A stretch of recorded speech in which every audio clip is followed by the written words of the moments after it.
दोस्तों, क्या आप जानते हैं कि एक करोड़ों रुपए का मुकदमा सिर्फ इसलिए खारिज हो सकता है क्योंकि प्लेंट को सही तरीके से ड्राफ्ट नहीं किया गया। अगर प्लेंट के अंदर कुछ महत्वपूर्ण बिंदु छूट जाएं, जैसे कि कॉज ऑफ एक्शन नहीं लिखा हुआ है सही से, वैल्यूएशन प्रॉपर नहीं है, रिलीफ सही से मेंशन नहीं है, तो कोर्ट जो है वो केस को आगे बढ़ाने से भी इनकार कर सकता है। और इसलिए आज हम सबसे इम्पॉर्टेंट ऑर्डर के ऊपर बात करेंगे, ऑर्डर 7 सीपीसी, और विस्तार से समझेंगे कि एक्चुअली प्लेंट को ड्राफ्ट करते हुए क्या क्या इंपॉर्टेंट रोल हमें देखना चाहिए।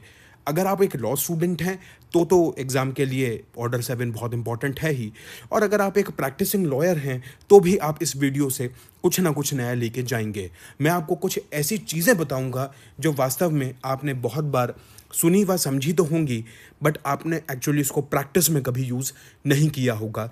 ऐसे क्या बारीकियां हैं ऑर्डर 7 के अंदर जो शायद आपने कितनी बार ऑर्डर 7 पढ़ा होगा बट उन चीज़ों के ऊपर कभी ध्यान नहीं दिया होगा।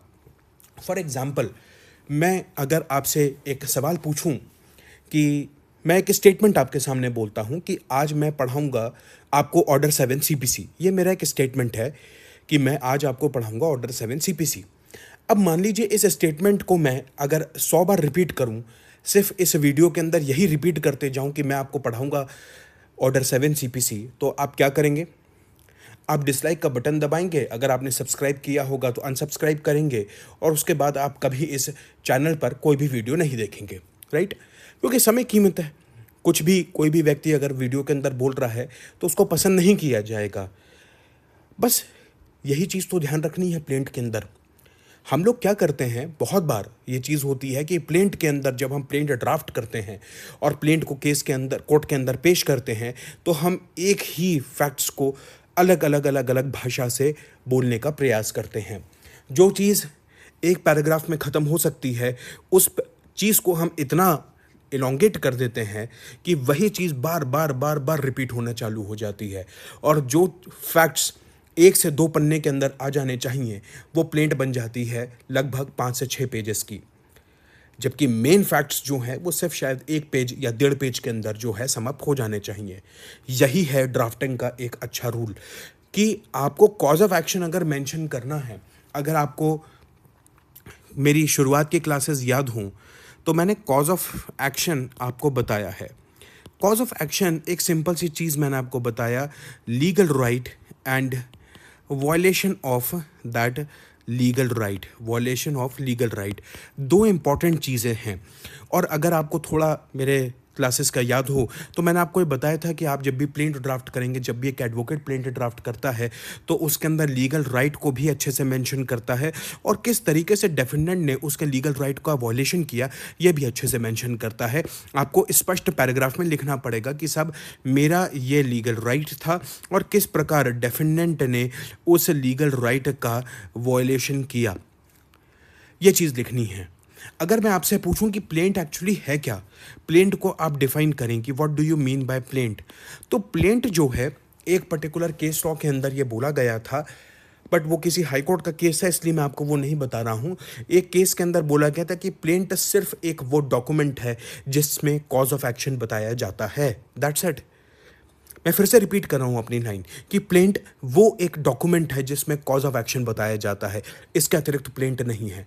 प्लेंट कोई मूवी की स्क्रिप्ट नहीं है, प्लेंट कोई स्क्रीन प्ले नहीं है, कोई डायलॉग राइटिंग नहीं है, कोई मजाक नहीं चल रहा। हम कोर्ट के अंदर सीरियस चीज़ों के ऊपर बात कर रहे हैं। यहाँ पर किसी व्यक्ति की ज़िंदगी और किसी व्यक्ति की जमा पूंजी का स्टेक लगा हुआ है, हमें ये समझना पड़ेगा। इसलिए प्लेंट को ड्राफ्ट करते समय, क्योंकि केस यहीं से चालू होता है, प्लेंट को ड्राफ्ट करते समय आपको याद होना चाहिए कि हमें क्या क्या चीज़ें मेंशन करनी है और किस तरीके से मेंशन करनी है। तो ओवर ड्राफ्टिंग हमें अवॉइड करनी चाहिए, एक ही चीज़ को रिपीट मोड पे बिल्कुल नहीं करना चाहिए। ये एक रिपीटेशन की बहुत मेजर प्रॉब्लम है। रिपीटेशन हमें कम से कम करना चाहिए जिससे हम अपने फैक्ट्स को, अपने लीगल राइट और वॉयलेशन को बहुत स्पष्ट रूप से कोर्ट के सामने रख पाएं। तो यही सबसे बड़ी एक मेजर प्रॉब्लम है जो प्रैक्टिसिंग लॉयर्स करते हैं, तो थोड़ा सा इस चीज़ को आप ध्यान में रखिए। तो चलिए ऑर्डर 7 रूल 1 से लेकर आगे की कहानी चालू करते हैं। ऑर्डर 7 पर हमारा 2-3 लेक्चर्स इस पर डिस्कशन करेंगे। आज बात करेंगे बेसिक्स ऑफ प्लेन्ट्स की, ऑर्डर 7 रूल 1 से रूल 9 तक के बारे में बात करेंगे, और उसके बाद नेक्स्ट क्लास में हम रिटर्न ऑफ प्लेन्ट और रिजेक्शन ऑफ प्लेन्ट के बारे में भी चर्चा करेंगे। तो शुरू करते हैं अपनी जर्नी को, और जर्नी को शुरू करने से पहले क्या करना है, सबसे पहले आपका स्वागत करना है। तो स्वागत करता हूं आप सभी का मेरे YouTube channel the court room trial में। उम्मीद कर रहा हूं कि आपको मैं अच्छा लग रहा हूँगा, अच्छा पढ़ा रहा हूँगा। तो अगर आपको मेरे कोई भी वीडियोस पसंद आ रहे हैं, आपको उसमें कोई अच्छा कंटेंट दिख रहा है, सब्सक्राइब करें, लाइक करें, कमेंट करें। कोई भी अगर आप डाउट कमेंट करेंगे तो मैं नेक्स्ट क्लास में उसको सॉल्व करने का प्रयास करूँगा। तो बिना समय गवाए शुरू करते हैं ऑर्डर 7। देखिए, जब भी आप ऑर्डर 7 की बात करते हैं, प्लेन्ट के बारे में आप बात करते हैं, तो अब अगर आप जुडिशरी एग्ज़ाम के लिए तैयारी कर रहे हैं तो एक क्वेश्चन आपसे बनता है। ऑर्डर 7 रूल 1 से लेकर रूल 9 तक का एक क्वेश्चन ड्राफ्ट होता है। अगर आप ऐसे किसी स्टेट की तैयारी कर रहे हैं जहां पर डिस्क्रिप्टिव क्वेश्चन, सब्जेक्टिव क्वेश्चंस पूछे जाते हैं, तो वहां पर आपके पास तीन क्वेश्चंस यहां पर एक्चुअली ऑर्डर 7 से फ्रेम होते हैं। ऑर्डर 7 रूल 1 से रूल 9 तक का एक पैकेज है, ऑर्डर 7 रूल 10 का एक पैकेज है, और ऑर्डर 7 रूल 11 CPC का एक पैकेज है। तो 3 क्वेश्चंस जो हैं वो ऑर्डर 7 से जनरेट होते हैं, राइट। चलिए अब पढ़ते हैं और देखते हैं कि क्या हमें प्लेन्ट बताती है और कौन कौन सी चीज़ें ध्यान में हमें रखनी चाहिए। पहला हमने देखा कि रिपीटेशन हमें नहीं करना, तो यह एक सबसे इम्पॉर्टेंट फैक्टर है। आगे पढ़ते हैं कि प्लेन्ट के कंटेंट्स क्या क्या होते हैं। Particulars to be contained in the plaint. The plaint shall contain, mandatory है, shall contain the following particulars. The plaint shall contain the following particulars. The name of the court in which the suit is brought. The name of the court in which the suit is brought. आपको court का नाम ऊपर heading रखना पड़ेगा, in the court of so and so। अब आप बोलेंगे ये हमें कैसे पता चलेगा? टेरिटोरियल जुरिस्डिक्शन पढ़ लिया, पेकुनरली जुरिस्डिक्शन पढ़ लिया, सब्जेक्ट मैटर जुरिस्डिक्शन आपने पढ़ लिया, तो मेरे हिसाब से ये चीज़ में आपको कोई डाउट नहीं होगा। अब प्रैक्टिकल एग्जाम्पल के लिए, अगर आप प्रैक्टिसिंग लॉयर हैं तो यू नो दैट कि हर एक डिस्ट्रिक्ट के अंदर जो हमारे रिस्पेक्टेड डिस्ट्रिक्ट जज होते हैं, डिस्ट्रिक्ट कोर्ट के जो मालिक होते हैं, वो डिस्ट्रीब्यूशन मेमो बनाते हैं। और डिस्ट्रीब्यूशन मेमो जो रहता है, हर एक कोर्ट के पास कौन से टाइप के केसेस रहेंगे वो सब उसमें मेंशन रहता है, और वो डिस्ट्रीब्यूशन मेमो सर्कुलेट होता है बार के अंदर। जो बार प्रेसिडेंट होते हैं उनके पास वो आता है, और वो सर्कुलेट होता है बार के पूरे ऑफिस के अंदर, जितने भी एडवोकेट्स हैं उनके पास सर्कुलेट होता है। अब तो जनरली देखिए व्हाट्सएप ग्रुप और टेलीग्राम ग्रुप जो है वो बन चुकी है, और व्हाट्सएप और टेलीग्राम ग्रुप के अंदर सभी एडवोकेट्स जो हैं वो लगभग जुड़े रहते हैं। व्हाट्सएप के अंदर हो सकता है कि कोई सीमित हो, बट बहुत बार आप ये कर सकते हैं कि सब अपने खुद के बार के जो है अलग अलग आपके ऐप्स के ऊपर अपने चैनल्स बने रहते हैं, तो उसमें सर्कुलेट कर दिया जाता है, ईमेल कर दिया जाता है, तो ऑटोमेटिकली सब बार के मेंबर के पास वो सॉफ्ट कॉपी पहुंच जाती है। तो इस तरीके से आप डिस्ट्रीब्यूशन जो है वो पता कर सकते हैं कि कौन से कोर्ट में हमारा केस लगेगा। तो प्लेन्ट ड्राफ्ट करते समय सबसे पहली चीज़ आपको करनी है कि द कोर्ट का नाम जो है वो सही से मेंशन करना है। The name of the court in which the suit is brought, the name, description and the place of residence of the plaintiff. Plaintiff का नाम और पता, the name, description, place of residence of the plaintiff. तो for example description होगा रमेश कुमार, ये hypothetical है, कोई भी मैं लिख रहा हूँ आपको नाम, आप देख लीजिएगा, son of XYZ Kumar, XYZ Kumar, comma age. If you know the age of the plaintiff it's good, but if the plaintiff is a villager, बहुत बार ये होता है कि उनको एज ही नहीं अपनी मालूम रहती, तो you can also write adult. और अगर एज मालूम है तो स्पष्ट लीजिए 55 years, 56 years, 60 years, whatever the age में भी। Residence of so and so जगह, comma district so and so, comma जो भी स्टेट है, उत्तर प्रदेश है तो Uttar Pradesh. That is what the description of the plaintiff is. और similarly the name, description and the place of residence of the defendant, so far they can B attend, ये एसर्टेंड। अब देखिए, आप उसके ऊपर कंपल्शन नहीं फाइल कर सकते प्लेंटिफ के ऊपर कि वो किसी भी तरीके से डेफेंडेंट का नाम पता लेकर आए। अब जितना वो पता कर सकता है उतना जो है उसको मेंशन कर देना चाहिए। वैसे ही होगा जैसे ये प्लेंटिफ का अपन ने किया, वैसे ही डेफेंडेंट का होगा। डेफेंडेंट अगर रमेश कुमार है तो इस तरीके से अपन उसका डिस्क्रिप्शन लिख सकते हैं। नेक्स्ट, वेयर द प्लेंटिफ और the defendant is a minor, where the plaintiff और द डेफेंडेंट इज माइनर और a person of unsound mind, a statement to that effect, a statement to that effect, it must be mentioned that whether you are filing the suit through the guardian or the next friend।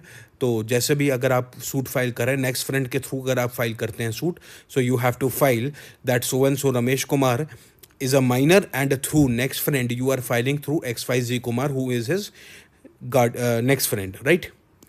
The facts constituting the cause of action and when it arose, the facts constituting the cause of action and when it arose, very important thing है, right? Very important कि cause of action कैसे arise हुआ, because इसी के ऊपर तो आपका पूरा केस चलेगा आगे, right? The facts showing, the facts constituting the cause of action and when it arose, the facts showing that the court has the jurisdiction, it is the paramount duty of the plaintiff that he must mention in one paragraph in the plaint that how the court possesses the jurisdiction, right? The relief which the plaintiff claims, the relief which the plaintiffs claim, where the plaintiff has allowed a set off or relinquished a portion of his claim, the amount so allowed or relinquished, the statement of the value of the subject matter of the suit for the purposes of the jurisdiction and of the court fees so far as the case admits। मतलब valuation आपको लिखना पड़ेगा, आपके suit का valuation and necessary court fees के बारे में आपको लिखना पड़ेगा। वैल्यूएशन आप कैसे निकालेंगे? सूट वैल्यूएशन एक्ट के हिसाब से निकालेंगे। और कोर्ट फीस कैसे निकालेंगे? By the court fees act, आपको कोर्ट फीस उसके ऊपर पेस्ट करनी पड़ेगी और उसमें पहली बात तो आपको मेंशन करना पड़ेगा एक paragraph, and after that you have to file the court fees. अब इसके अंदर एक एग्जांपल से मैं आपसे पूछना चाहता हूँ। फॉर एग्जांपल, भाई ए को बी के खिलाफ सूट फाइल करना है। A filed the suit in the Saket court, Saket court Delhi के अंदर उसने सूट फाइल किया। मान लीजिए सूट जो था वो सेक्शन 34 डिक्लेरेशन के रिस्पेक्ट में था, SRA declaration of title, declaration of title के रिस्पेक्ट में सूट फाइल किया। ए ने ऑर्डर 7 रूल 1 CPC को पूरा कंप्लाइंस किया, फुल कंप्लाइंस होकर उसने सूट फाइल कर दिया कोर्ट के अंदर। बट जब नोटिसेस गए और बी के जब काउंसिल अपीयर हुए, जो सम्मन्स जाएंगे, सम्मन्स जाने के बाद ऑर्डर 5 के हिसाब से सम्मन्स जाएंगे। अब सम्मन्स जाने के बाद जब डेफेंडेंट अपीयर हुआ, डेफेंडेंट के काउंसिल अपीयर हुए, तो डेफेंडेंट के काउंसिल ने अपीयर होके ये बोला B was dead before filing of the suit, before filing of the suit file करने से पहले ही बी की जो है साहब वो डेथ हो चुकी है। अब अगर आपने थोड़ा बहुत भी CPC पढ़ा हुआ है तो आप जानते हैं कि during the pendency of the suit अगर डेथ हो तो ऑर्डर 22 CPC जो है वो लग जाएगा। स्पेसिफिकली ऑर्डर 22 रूल 4 CPC जो है, डेफेंडेंट के जो LRs हैं वो स्टेप इन कर जाएंगे, राइट? LRs आ जाएंगे। बट यहाँ पर जो ए ने बी के ऊपर सूट फाइल किया, यहाँ पर बी सूट फाइल होने से पहले ही उसकी डेथ हो चुकी थी and A was not aware of this fact that the B was already dead and he filed the suit against a dead person. तो सूट जो हो गया, suit was filed against a dead person, against dead person. अब इस case में क्या किया जाएगा? क्योंकि ऑर्डर 22 तो जो है वो नहीं लगेगा। ऑर्डर 22 CPC वो तो during the pendency of the proceedings अगर डेथ होती हैं तब आता है। बट यहाँ पर जो डेथ हो चुकी थी वो तो सूट फाइल करने से पहले ही डेथ हो चुकी थी। अब इस केस में क्या किया जाए? इस केस में आप नज़र दौड़ाइए ऑर्डर 7 रूल 1 के सब क्लॉज या सब रूल आप C पे दिखाइए, सी पे नज़र दौड़ाइए और उसमें लिखा है the name description and the place of residence of the defendant so far they can be ascertained, so far they can be ascertained. तो जितना प्रयास कर कर आप सूट फाइल कर सकते हो, जितनी इन्फॉर्मेशन आप डिफेंडेंट की ला सकते हैं, उतनी ही इन्फॉर्मेशन लेकर आ पाएंगे ना भाई। अब अगर डेथ हो गई है, ये फैक्ट आपके नॉलेज में नहीं है, तो आप किसी के घर में घुस गए या आस पड़ोस के पास जाकर डिटेक्टिव एजेंसी तो लगाएंगे नहीं। आपने जितना कॉमन और रीजनेबल पार्लेंस में सोचा, उस पार्लेंस में जाकर आपने सूट फाइल किया, तो क्या सूट इसके अंदर आउटराइटली डिसमिस हो जाएगा, रिजेक्ट हो जाएगा, क्या होगा? ये मेरा सवाल है। अब इस सवाल का आप जवाब दीजिए, कमेंट बॉक्स में आप लिखिए अगर आपको मालूम है तो। नहीं मालूम है, मैं आपको डायरेक्ट आंसर बता देता हूँ। इसके अंदर क्या होगा, अब आपने सूट तो फाइल कर दिया डेड पर्सन के खिलाफ, आपको इसके अंदर ऑर्डर 1 रूल 10 सीपीसी की एक एप्लीकेशन देनी पड़ेगी और इस एप्लीकेशन देकर आपको डिफेंडेंट का नाम रिमूव करना पड़ेगा और जिसके उसके लीगल रिप्रेजेंटेटिव हैं उनका नाम आपको इम्प्लीड करना पड़ेगा। ऑर्डर 1 रूल 10 सीपीसी के हिसाब से डिफेंडेंट का नाम यहाँ पर रिमूव होगा, ऑर्डर 22 इसके अंदर नहीं लगेगा, राइट। तो ये चीज़ जो है मैं आपको सी क्लॉज का एक एग्जांपल बताना चाह रहा था। चलिए नेक्स्ट में आते हैं, इन दी मनी सूट्स। अगर मनी सूट्स हैं मतलब रिकवरी ऑफ मनी है, रिकवरी ऑफ मनी है, उस पर्टिकुलर केस में अपन क्या करेंगे? Where the plaintiff seeks the recovery of money, the plaintiff shall state the precise amount claimed। मतलब स्पेसिफिक अमाउंट आपको लिखना पड़ेगा, स्पेसिफिक अमाउंट आपको लिखना पड़ेगा कि आप कितना स्पेसिफिक अमाउंट जो है वो क्लेम कर रहे हैं। मतलब आप कंजंक्शर्स और विम्स और कैप्राइसिस पर काम नहीं कर सकते। अगर आपको 1 लाख रुपए डिफेंडेंट से लेना है तो you have to mention specifically 1 lakh rupees, क्योंकि उसी के हिसाब से आपका वैल्यूएशन होगा और उसी अमाउंट पर आपकी कोर्ट फीस आपको लगेगी, एड वैलोरम कोर्ट फीस लगेगी उसी अमाउंट पर जो आप स्पेसिफिकली और प्रिसाइज अमाउंट क्लेम करते हैं। तो ये एक्चुअली रिकवरी ऑफ मनी के जो है सूट्स के रेस्पेक्ट में ऑर्डर 7 रूल 2 है। But where the plaintiff sues for mesne profit or for an amount which will be found due to him on taking unsettled accounts between him and the defendant, or for movables in the possession of the defendant, or for debts of which the value he cannot, after the exercise of the reasonable diligence, estimate, the plaintiff shall state approximately the amount or the value sued for। The plaintiff shall state approximately the amount or the value sued for। अब for example मैसने profit, बहुत लोग इसको मैसने profit बोलते हैं, कुछ लोग इसको mean profit बोलते हैं। मैसने प्रॉफिट के लिए आपने सूट फाइल किया, आपने डेट्स के लिए सूट फाइल किया, यहाँ पर आपने मूवेबल प्रॉपर्टी के लिए सूट फाइल किया which is in the possession of the defendant, और ऐसी वैल्यू के लिए आपने सूट फाइल किया कि जब आपने सूट फाइल किया you can not ascertain specific amount of the value. क्योंकि मीन प्रॉफिट जो होता है, मैसने प्रॉफिट जो होता है, मैसने प्रॉफिट को आप स्पेसिफिकली नहीं बोल सकते कि भाई मैसने प्रॉफिट जो होगा वो कितना होगा मैसने profit.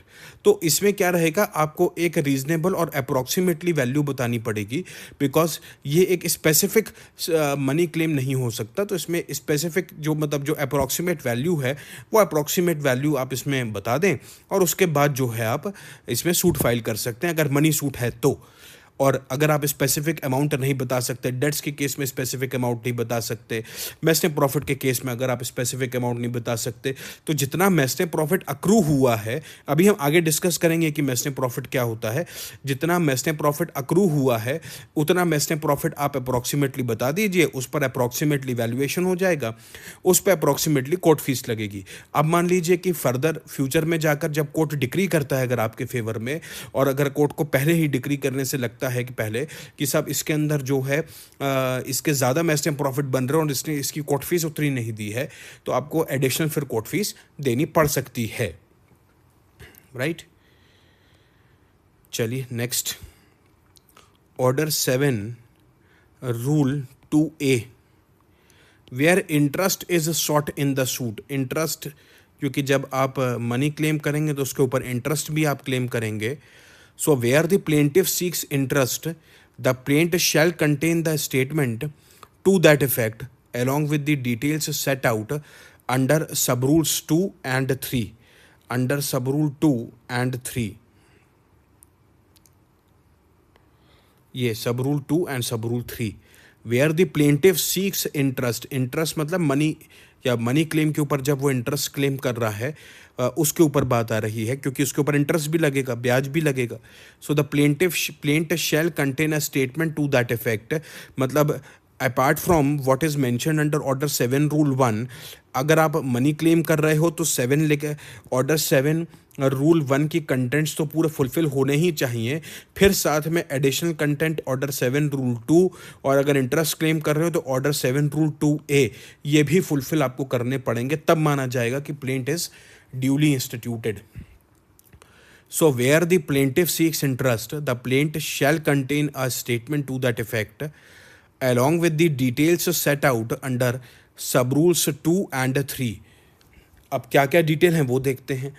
Where the plaintiff seeks interest, the plaint shall state whether the plaintiff is seeking interest in relation to a commercial transaction within the meaning of section 34 of CPC, and furthermore, if the plaintiff is doing so under the terms of a contract or under any act, in such case the act is to be specified in the plaint or on some other basis and shall state the basis of that, right? Pleadings shall also state the rate at which the interest is claimed, तो rate of interest claim करना पड़ेगा. The date from which is claimed, date claim करना पड़ेगा कि interest आप कौन सी तारीख से क्लेम कर रहे हो.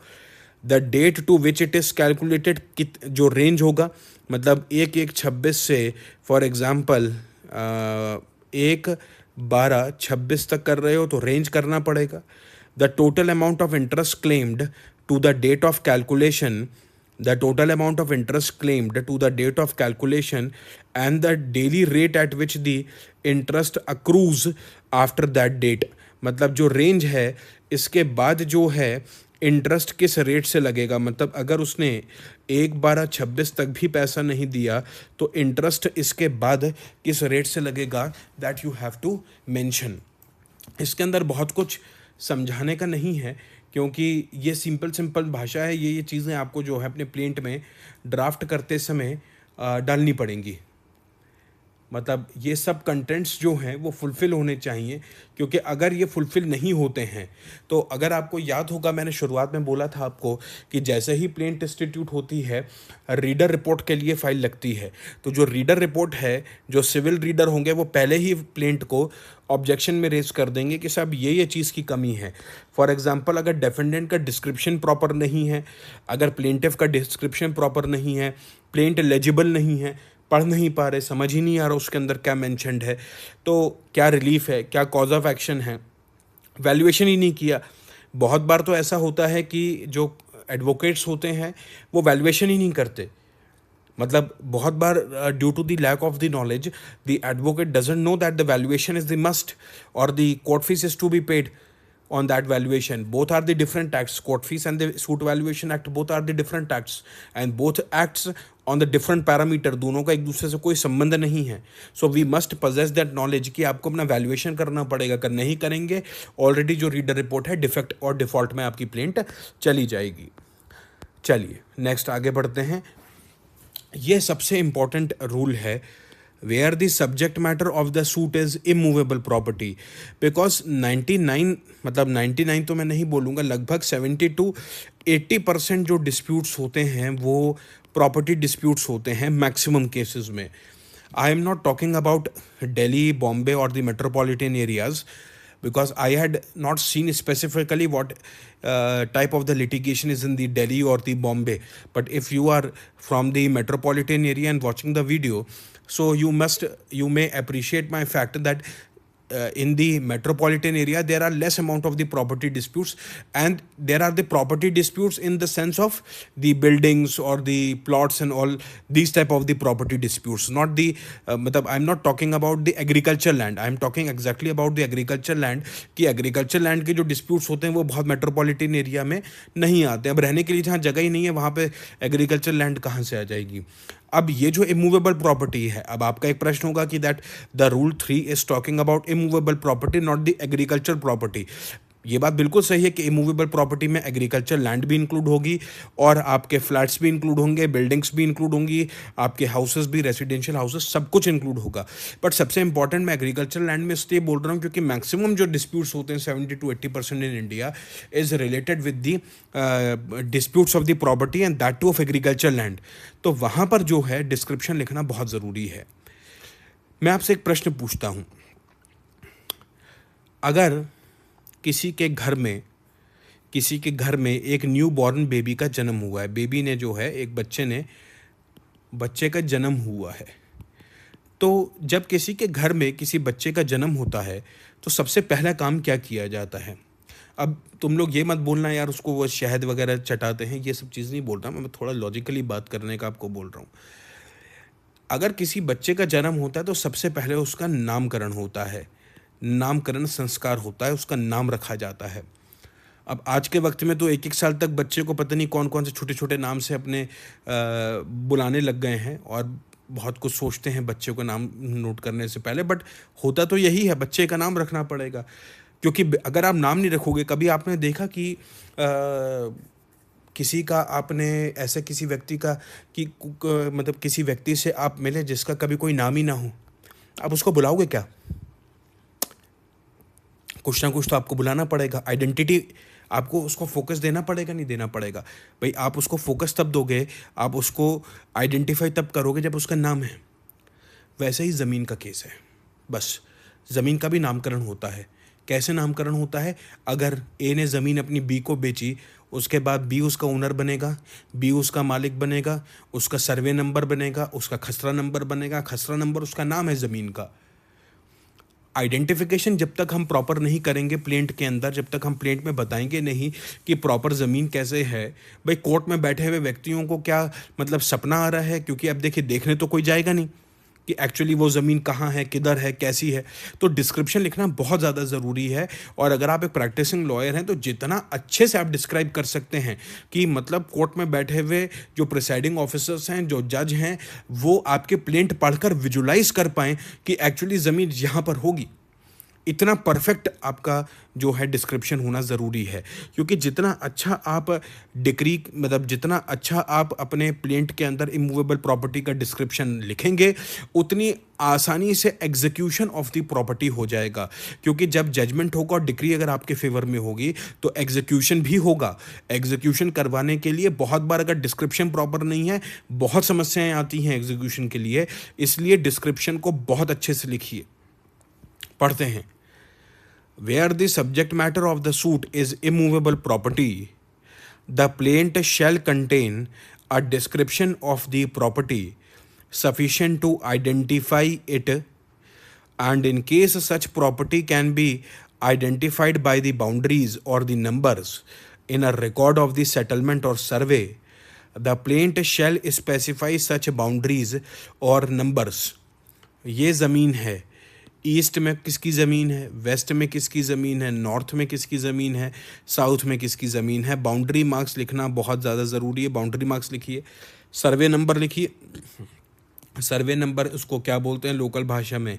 खसरा नंबर बोलते हैं, खतौनी भी बोलते हैं। खतौनी जो होती है वो तो खैर मतलब सब अकाउंट होल्डर्स का एक अमेलगमेशन होता है, एक व्यक्ति के ऊपर पास कितनी ज़मीन है वो खतौनी होता है। मैप लगाइए, मैप अटैच करिए इसके अंदर, जो आपका लोकल मैप होता है वो मैप अटैच करिए इसके साथ। उसमें आप बताइए कि प्रॉपर्टी कहाँ पर है, मार्किंग करवाइए प्रॉपरली। तो जितना अच्छे से आप आइडेंटिफिकेशन करेंगे उतना फ़ायदा होगा एग्रीकल्चर लैंड के लिए। वैसे भी अगर आप रेसिडेंशियल अकोमोडेशन के लिए भी कर रहे हैं, क्योंकि आपको जब तक नाम नहीं बताएंगे, भाई अगर आप किसी बच्चे को आपको बुलाना है तो बच्चे को आपको नाम से बुलाओगे ना। तो वैसे ही ज़मीन का भी नाम है, तो वो ज़मीन के नाम में आप कैसे बोलोगे? अगर ज़मीन का नाम प्रॉपर आपको डिस्क्राइब करना है तो उसके पिताजी का नाम भी बताओ, उसका एड्रेस भी बताओ। तो बस वैसे ही ज़मीन का भी आपको बताना है, ज़मीन के भी पापा का नाम बताना है, ज़मीन के आपको जगह बतानी है कहाँ वो है ज़मीन, एक एक चीज़ बताइए। इसलिए ऑर्डर 7 रूल 3 बहुत इंपॉर्टेंट रूल है मेरे हिसाब से। याद रखिएगा इस रूल को, जितना अच्छा डिस्क्रिप्शन बनाएंगे उतना अच्छा फ़ायदा पहुंचेगा।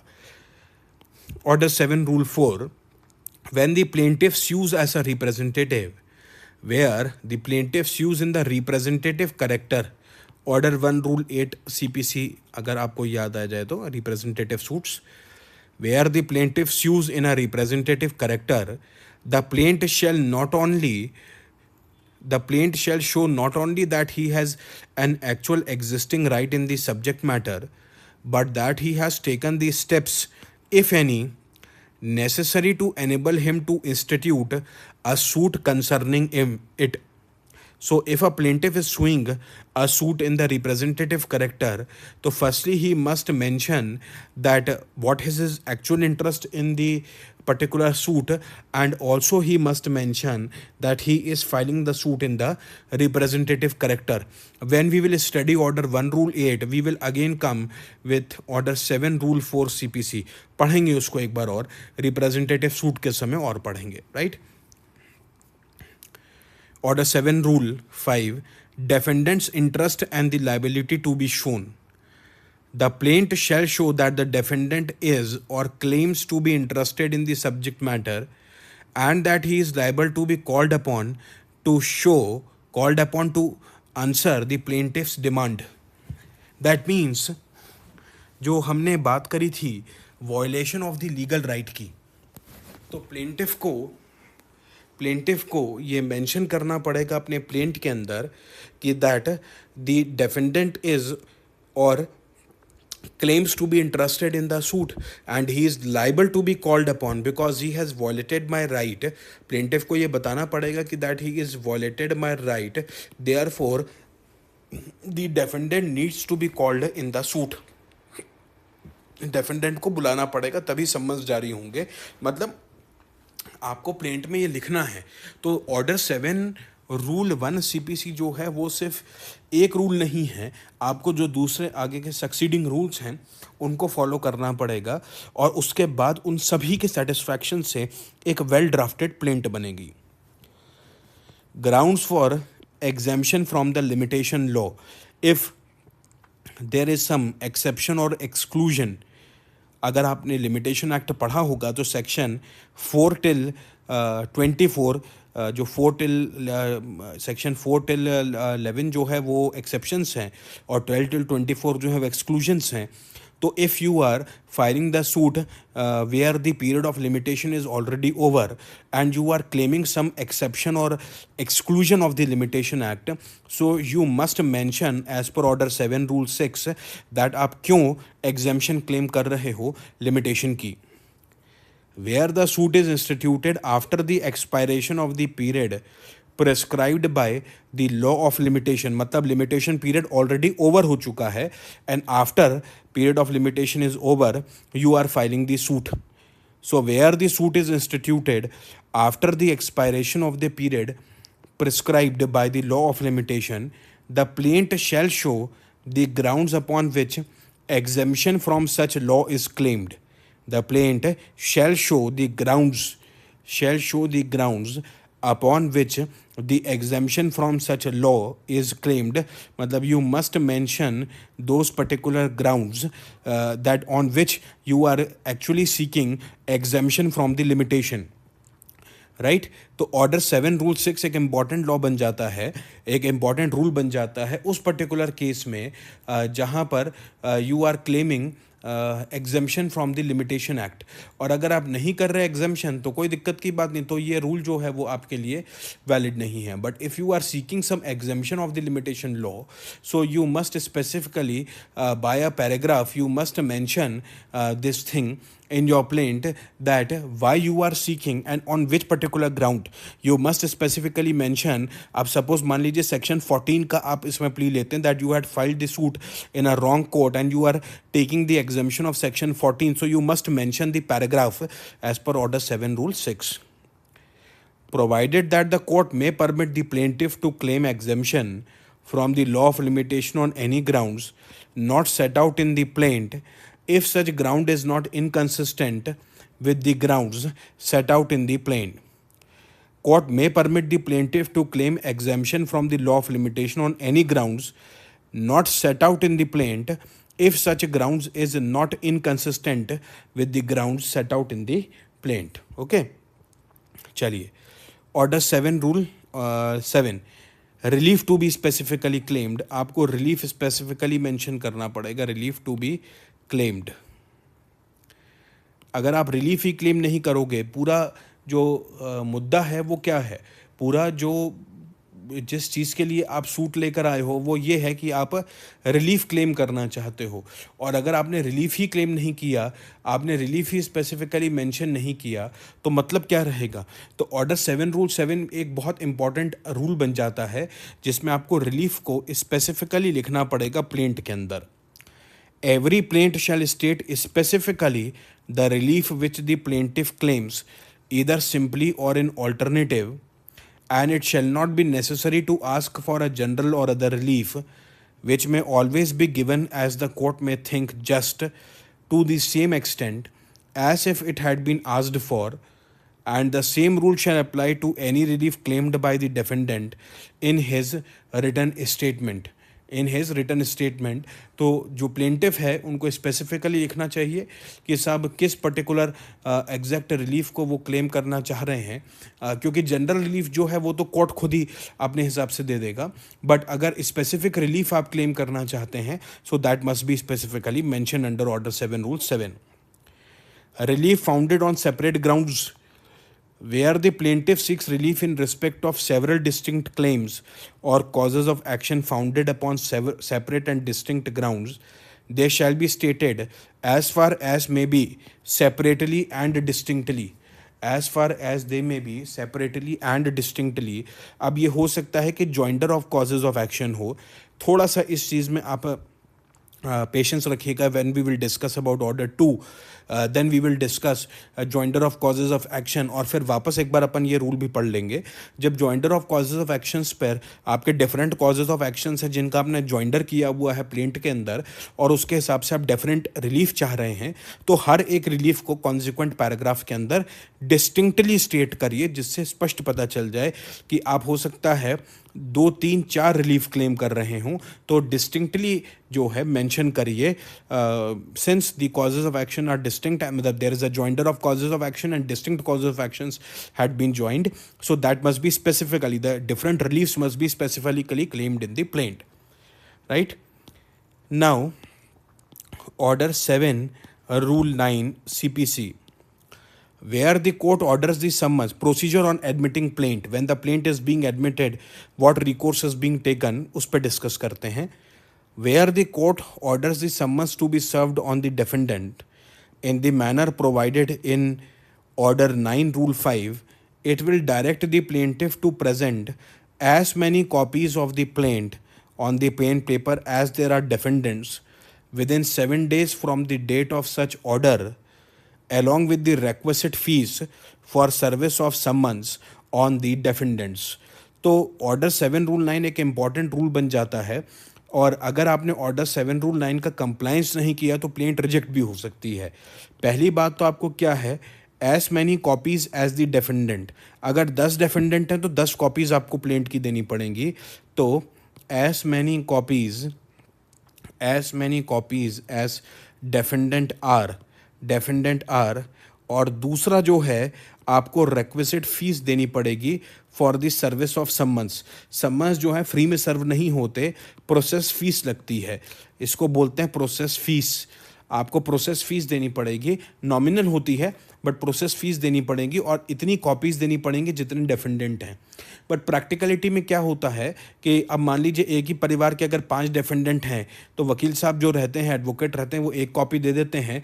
प्रोसेस फीस तो आपको देनी पड़ेंगी, सम्मन्स तो सब पे सर्व होंगे, तो प्रोसेस फीस आपको देनी पड़ेगी। बट अगर आपने इस रूल का कंप्लायंस नहीं किया तो प्लेंट का रिजेक्शन भी पॉसिबल है, ठीक है। मेरे हिसाब से ये मेंशन्ड भी है ऑर्डर 7 रूल 11 के अंदर। अगर अपन देखें ये where the plaintiff fails to comply with the provision of rule 9, so this is one of the ground for the rejection of the plaint. So it is very much mandatory that when the plaint is being admitted in the court, firstly it is the duty of the plaintiff to file the copies, मतलब photocopies of the plaint, as many defendants are there. So suppose if there are 5 defendants, you have to file the 5 photocopies of the plaint along with the process fees, because every सम्मन 5 अगर plaintiff हैं sorry 5 defendant हैं तो 5 सम्मन जाएंगे, सम्मन 1, सम्मन 2, सम्मन 3, सम्मन 4 और सम्मन 5 किसके पास जाएंगे? 5 अलग अलग डिफेंडेंट्स के पास जाएंगे, तो सबके साथ अटैच होंगी जाएंगी प्लेंट की कॉपी।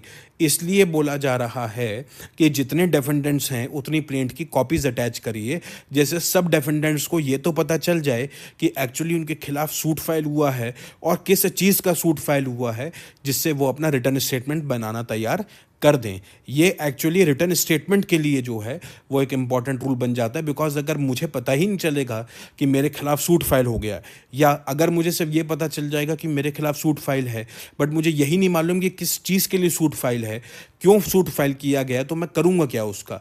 अननेसेसरी मुझे कोर्ट के अंदर आना पड़ेगा, उसके बाद फिर मुझे प्लेंट की कॉपीज़ मिलेंगी, फिर मैं समय लूँगा अपना रिटर्न स्टेटमेंट फाइल करने में, अननेसेसरी सिविल लिटिगेशन प्रोलॉन्ग होगी। तो इसलिए 7 रूल 9 के अंदर ये बोला गया है कि आपको as many copies of the plaint देनी है as there are defendant along with the process fees, right. So this is all about order 7 rule 1 to 9। Next class में अपन डिस्कस करेंगे ऑर्डर 7 रूल 10। संभवतः ऑर्डर 7 रूल 10 पर ही एक class चल जाएगी अपनी, क्योंकि एक बड़ा रूल है 10A 10B 10C, कुछ केस लॉज भी हैं। अभी मैं ऑर्डर 7 रूल 3 के ऊपर भी कुछ केस लॉज आपको नेक्स्ट क्लास में बता दूंगा, तो वो भी आप ज़रूर नोट डाउन करिएगा फॉर योर फ्यूचर रेफरेंस। अगर आपको पढ़ना है तो बिल्कुल पढ़ सकते हैं। तो सब इस क्लास को यहीं पे समाप्त करते हैं, मिलेंगे आप अपनी अगली नई क्लास में CPC की। तब तक के लिए अलविदा, गुड बाय। चैनल को सब्सक्राइब करिए, लाइक करिए, शेयर करिए।